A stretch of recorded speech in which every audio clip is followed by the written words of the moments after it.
It was about 5 or 6 weeks ago that Victoria spoke to a group of 600 people at a Rotary Club, and she's going to be giving the same speech to us today.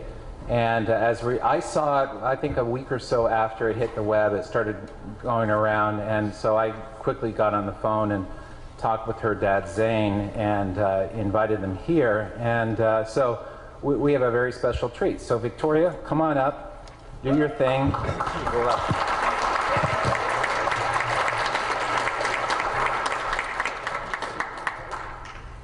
Have you ever wondered why Canada is in debt?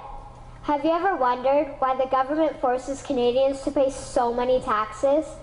Have you ever wondered why the bankers from the largest private banks are becoming wealthier and the rest of us are not? Have you ever wondered why the gross national debt is over $800 billion? Or why we are spending $160 million a day on the interest of the national debt? That's $60 billion a year.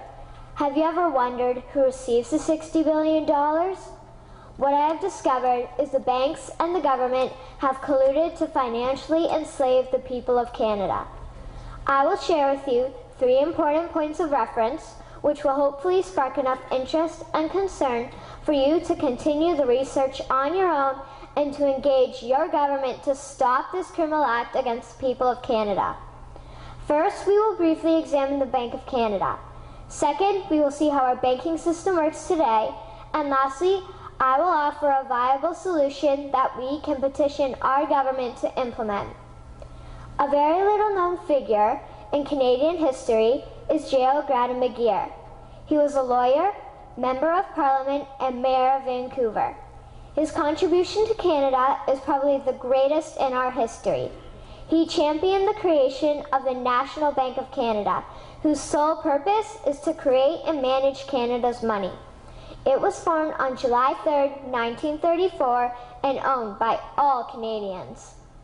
Until the 1970s, because of the Bank of Canada, Canada's national debt was held at a constant, manageable level, until the government decided to implement what we now have as our modern-day banking system that is robbing the Canadian people. So how are they robbing us? Allow me to explain how our private banks and government work today. First, the Canadian government borrows money from the private banks. They then lend the debt-based money to Canada with compounded interest. The government then continues to increase taxation of Canadians year after year in order to pay back the interest on the exponentially growing national debt. What results is inflation, less real money for Canadians to spend into our economy, and the real money being used to pad the pockets of the banks. Also, the government gave the banks the ability to loan out money that doesn't exist in the form of loans. When a bank gives you a mortgage, which literally means a death pledge, or a loan, they don't actually give you money. They click a key on a computer and generate the fake money out of thin air. They don't actually have it in their bank vaults. Presently, the banks only have $4 billion on reserve, but they have loaned out over $1.5 trillion. To quote Graham Towers, each and every time a bank makes a loan, a new bank credit is created. New deposits, brand new money. Broadly speaking, all new money comes out of a bank in the form of loans. As loans are debt, then under the present system, all money is debt. What I find interesting is even Jesus, in Matthew 21, drove out the money changers in the temple because they were manipulating the currency to steal money from the people.